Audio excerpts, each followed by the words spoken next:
O Irã acabou de deixar uma folha de papel num estádio americano e, de alguma forma, essa folha de papel tornou-se o objeto mais politicamente carregado de todo o Mundial. Pensem no que isso significa. Não os golos, não os sistemas táticos, não as decisões do VAR, nem as conferências de imprensa, nem os intermináveis comunicados da FIFA vestidos de transparência. Uma nota escrita à mão deixada num banco dentro de um balneário do SoFi Stadium, em Los Angeles, por uma equipa que tecnicamente não está autorizada a passar a noite no país onde está a competir. Uma nota que dizia: "E quero que leiam mesmo isto. Da antiga Pérsia de há milhares de anos ao Irão civilizado de hoje, o espírito do Irão permanece vivo e firme." E depois, com a mesma tinta, no mesmo papel, um apelo à paz, ao respeito e à amizade entre todas as nações. Vou ser honesto convosco. Quando li aquilo pela primeira vez, fiquei algum tempo a pensar, porque a coisa mais fácil seria descartá-lo. Chamar-lhe relações públicas. Chamar-lhe uma manobra de propaganda de um governo com um historial terrível em matéria de direitos humanos. Chamar-lhe teatro de soft power disfarçado de sinceridade. Podem fazê-lo, e talvez uma parte disso seja verdade. Mas, no momento em que se reduz tudo a isso, perde-se a verdadeira história. E a verdadeira história é uma das coisas mais desconfortáveis que este Mundial produziu. E ele já produziu uma longa lista de coisas desconfortáveis. Chamo-me L. Uso análise de dados para detectar padrões na geopolítica e na economia. E esta é a 6ª parte da série do canal sobre o Mundial. Temos acompanhado este torneio desde antes do primeiro apito. E digo-vos já, a camada política desta competição é mais complexa, mais carregada e mais reveladora do que qualquer coisa que esteja a acontecer dentro das 4 linhas. Uma nota sobre a paz, num balneário, em Los Angeles.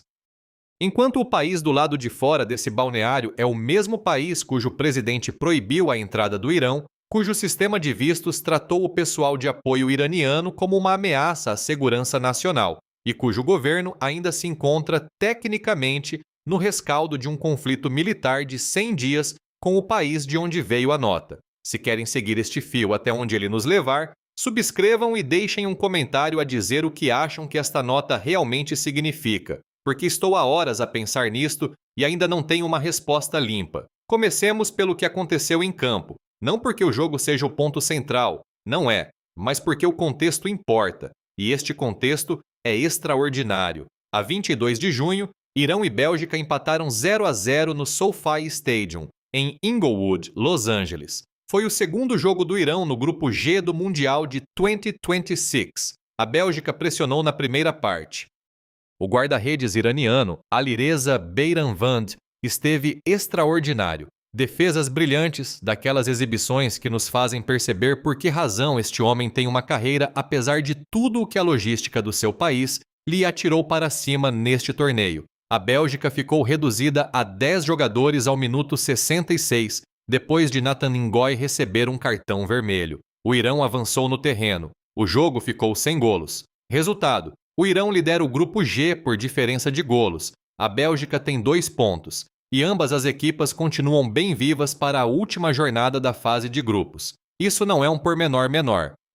Porque significa que esta equipa, impedida de dormir no país onde está a competir, a viajar a partir da sua base em Tijuana, no México, com 15 membros do seu pessoal de apoio sem vistos dos Estados Unidos, com o presidente da sua federação impedido de entrar, chegou ao SoFi Stadium, disputou um jogo profissional contra uma forte seleção europeia, manteve a baliza inviolada e saiu invicta. E depois, deixou uma nota. É aqui que a coisa fica séria. As restrições de viagem impostas ao Irão neste Mundial não são uma nota de rodapé. São a realidade política central em torno da qual esta equipa teve de organizar todos os dias desde que chegou ao continente norte-americano. Quando a seleção iraniana aterrou em Tijuana no início de junho, os Estados Unidos tinham recusado vistos a cerca de 15 membros do seu pessoal administrativo e de gestão, não jogadores, não a equipa técnica, o secretário-geral da Federação Iraniana de Futebol, Hedayat Mombeini, o vice-presidente, Mehdi Mohammad-Nabi, consultores técnicos, pessoal administrativo, as pessoas cuja função é fazer com que um programa nacional de futebol funcione num grande torneio, não foram autorizadas a entrar. A embaixada do Irão na Turquia, onde a seleção tinha estado a treinar, descreveu as recusas de vistos como uma decisão não desportiva e totalmente política, que contrariava os regulamentos internacionais do desporto. A federação anunciou que apresentaria uma queixa junto da FIFA. O selecionador Amir Galenoei chamou ao Irão a equipa mais oprimida da competição. Foi essa a palavra que usou. Oprimida. Pensem no que é preciso para usar essa palavra publicamente como selecionador num Mundial da FIFA. A posição do governo dos Estados Unidos, transmitida por um porta-voz em resposta a uma pergunta da Reuters, foi que a equipa seria autorizada a chegar na véspera do jogo e seria obrigada a sair no dia da conclusão do jogo. Essa é a política oficial.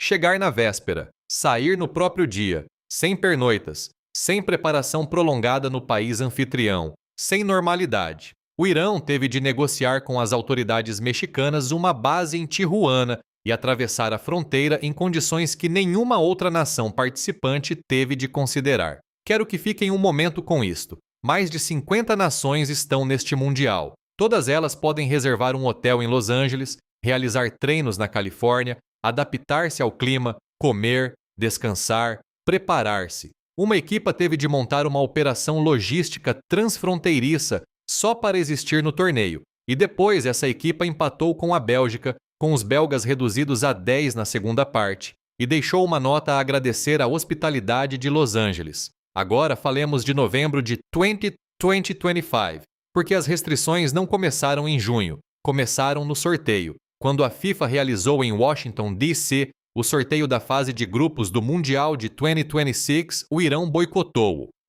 Não porque não quisesse estar presente, mas porque os Estados Unidos recusaram vistos a membros da sua delegação. A federação enviou uma delegação para Washington e os Estados Unidos emitiram 4 vistos. 4. Enquanto recusavam a entrada, entre outros, a Mehdi Taj, presidente da Federação Iraniana de Futebol. O Irão anunciou que não participaria no sorteio de um torneio para o qual se tinha qualificado, organizado num continente onde um país co-anfitrião se tinha recusado a deixar entrar no edifício a organização que o representava. Cubro geopolítica, há tempo suficiente para reconhecer quando a linguagem burocrática é usada para fazer uma decisão política parecer administrativa. Restrições baseadas em segurança. Condições de entrada para nacionais de países designados. Atletas e equipas técnicas estão isentos. Esta última parte é o sinal. Os atletas estão isentos. As pessoas que fazem a equipa funcionar, não, porque a restrição nunca foi verdadeiramente sobre segurança. Foi sobre enviar uma mensagem. A proibição de viagens de Trump para cidadãos de 12 países, assinada por ordem executiva e incluindo o Irão, previa nominalmente uma exceção para atletas que participassem no Mundial e nos Jogos Olímpicos de 2028. Na prática, essa exceção foi estreita, aplicada de forma inconsistente e desenhada operacionalmente para tornar a participação tão difícil quanto possível, sem violar tecnicamente as obrigações da FIFA para os países anfitriões. É uma abordagem interessante. Não se pode manter uma equipa completamente fora do torneio. A FIFA retiraria os direitos de organização. Por isso, em vez disso, transformam-se as condições da sua participação num lembrete diário da forma como o vosso governo olha para o país dela. Recusam-se vistos ao secretário-geral. Restringem-se pernoitas. Exige-se a saída no próprio dia. Face de cada jogo nos Estados Unidos, uma crise logística sobreposta a uma competição desportiva já exigente. E face tudo isto quando Trump já assinou um acordo de cessar-fogo com o Irão em Versalhes, quando as bombas tecnicamente já pararam, quando aparentemente se negocia um fundo de reconstrução. A guerra acabou. As regras dos vistos continuam. Isso não é uma contradição. Isso é política. E essa política está a funcionar exatamente como pretendido, porque a mensagem que envia não é dirigida à seleção iraniana de futebol. É dirigida a todos os países que estão a observar, a todas as nações que dependem da aprovação dos Estados Unidos para se moverem livremente no mundo, a todas as federações que querem compreender o que significa acolher, quando o anfitrião está simultaneamente a conduzir política externa através da aplicação das leis de imigração. A FIFA viu isto. A FIFA não disse nada. O presidente da FIFA, Gianni Infantino, o homem que entregou a Trump um prêmio da paz num jantar na Casa Branca no início deste ano, Dou-vos um segundo para processarem esta frase. Não apareceu publicamente sobre o tema das recusas de vistos ao Irão. A organização que afirma ser uma guardiã politicamente neutra do jogo global viu o presidente da federação de uma nação membro ser impedido de entrar para assistir ao sorteio do torneio e respondeu com o equivalente institucional de encolher os ombros. Deixem isto assentar por um momento, porque o silêncio foi uma decisão. Eis a questão dessa nota. A Federação Iraniana de Futebol divulgou nas redes sociais a fotografia da mensagem manuscrita depois do jogo com a Bélgica. Estava escrita em Farsi. A tradução diz: da antiga Pérsia de há milhares de anos ao Irão civilizado de hoje, o espírito do Irão permanece vivo e firme. Competimos com honra e partimos com dignidade. Obrigado a Los Angeles pela vossa recepção. E depois a última linha, um apelo à paz, ao respeito e à amizade entre todas as nações. Foi amplamente partilhada, gerou uma enorme cobertura mediática e imediatamente, como era previsível, formaram-se dois campos. Um campo leu-a como um gesto humano genuíno de atletas que não pediram para ser representantes indiretos num conflito geopolítico e que quiseram deixar algo decente numa cidade que tem a maior comunidade da diáspora persa no mundo. O outro leu-a como uma peça calculada de mensagem de Estado por parte de um governo que prende as suas próprias cidadãs por retirarem o véu, que encarcerou e executou manifestantes, que financia milícias por procuração em todo o Médio Oriente e que compreendeu exatamente como ficaria deixar uma nota sobre a paz num balneário em Los Angeles. Acho que ambos os campos estão parcialmente certos e completamente incompletos. Eis o que penso que está realmente a acontecer. A nota é real, o cinismo em torno dela é real, e nenhum dos dois é a história principal. A história principal é o sistema que tornou essa nota possível em primeiro lugar. Porque o que a seleção iraniana fez no SoFi Stadium, jogar futebol, manter a baliza inviolada, deixar uma nota manuscrita sobre a paz, não é notável por causa da nota. É notável por causa de tudo o que estava empilhado contra a normalidade desse gesto. A recusa de vistos, a regra de saída no próprio dia, o sorteio boicotado.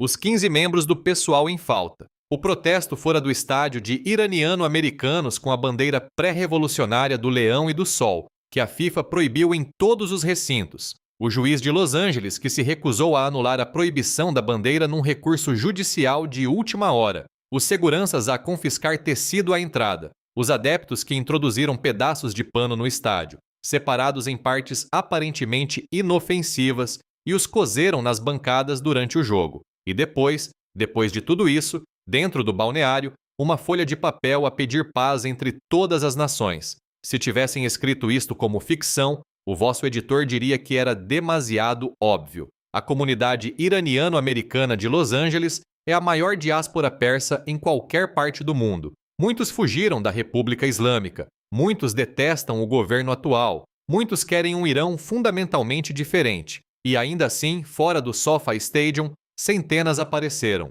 Levaram a bandeira do leão e do sol. Entoaram palavras de ordem. Alguns seguravam fotografias de manifestantes mortos em Teherão durante o levantamento de 2022. Outros tinham cartazes a pedir aos jogadores iranianos que falassem publicamente sobre as condições dentro do país. Os jogadores, na sua maioria, não o fizeram. Os jogadores jogaram futebol. E depois os jogadores deixaram uma nota. A relação entre o historial do governo iraniano e a humanidade da seleção iraniana de futebol não é um paradoxo que se resolva de forma limpa. É um daqueles lugares onde duas coisas verdadeiras existem em tensão permanente uma com a outra. Acho que essa tensão é a verdadeira história que quase ninguém quer contar, porque não encaixa bem nem no enquadramento de Irão mal, nem no de o desporto transcende a política, que as organizações mediáticas preferem quando precisam de um título simples antes do próximo jogo. A economia torna isto pior.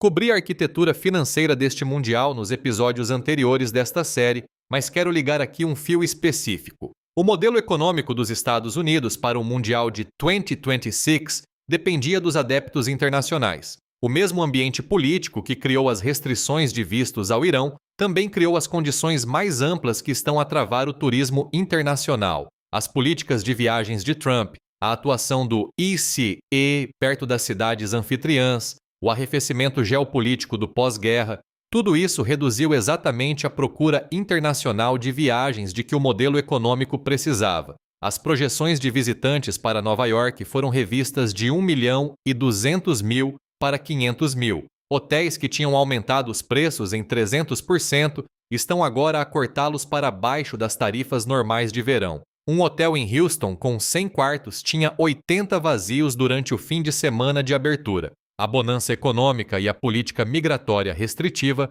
não podem coexistir.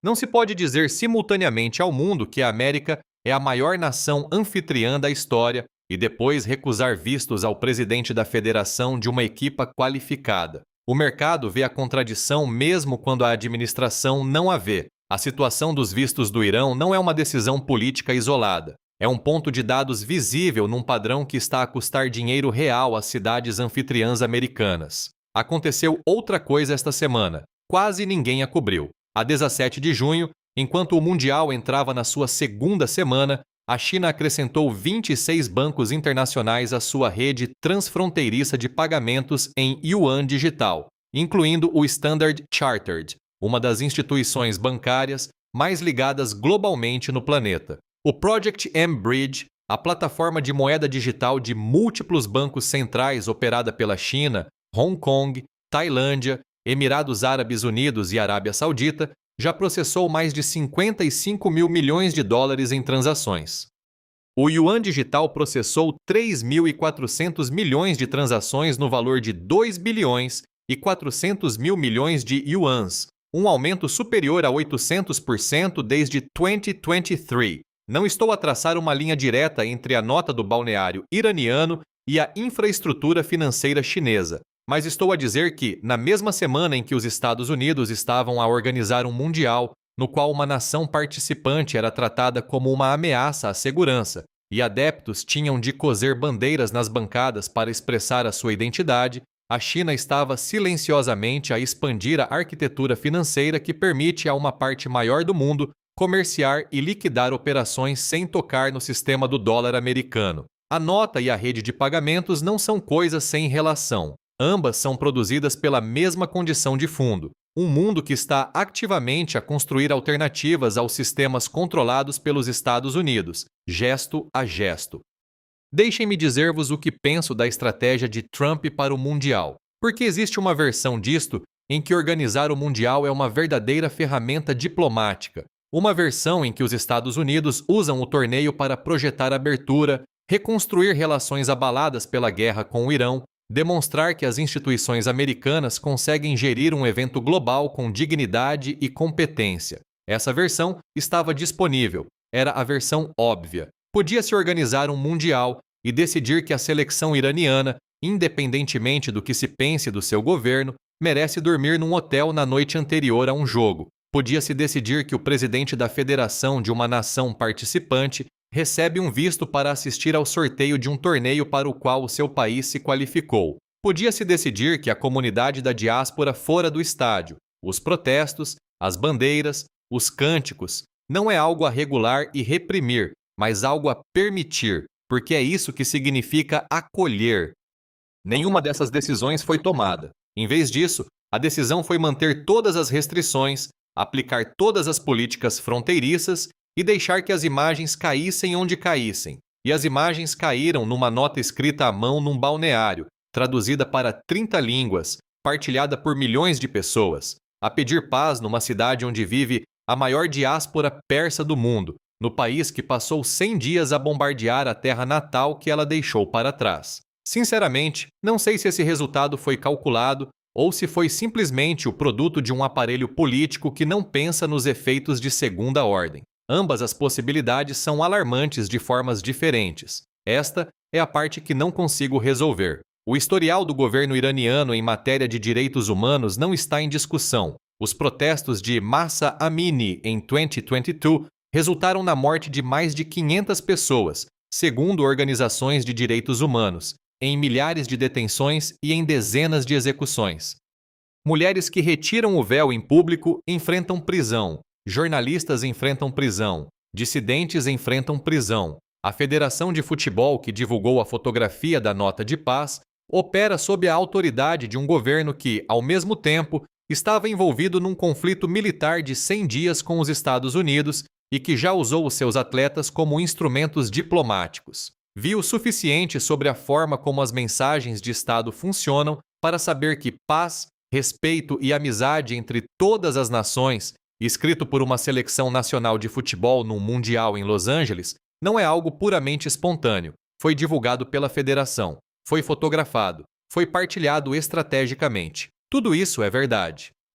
E também é verdade que os jogadores que o escreveram são seres humanos que têm vivido em hotéis em Tijuana, atravessado fronteiras sob restrições que nenhuma outra equipa enfrenta, competido ao mais alto nível do futebol internacional sem o seu pessoal de apoio, sem a liderança da sua federação, sem a capacidade de simplesmente existir no país anfitrião como todas as outras equipas deste torneio podem existir. Ambas as coisas são verdadeiras. O governo iraniano usa-os. O governo americano restringe-os. E algures no meio de tudo isso, empataram 0-0 com a Bélgica, sentaram-se num balneário do SoFi Stadium e escreveram uma nota. Volto sempre à mesma pergunta. Não sobre o Irão, não sobre a política de vistos de Trump, não sobre o silêncio da FIFA. A pergunta é sobre a própria nota, sobre para quem foi realmente escrita. A equipa deixa Los Angeles. A nota fica num balneário em Inglewood, Califórnia, no estádio onde se joga o Super Bowl,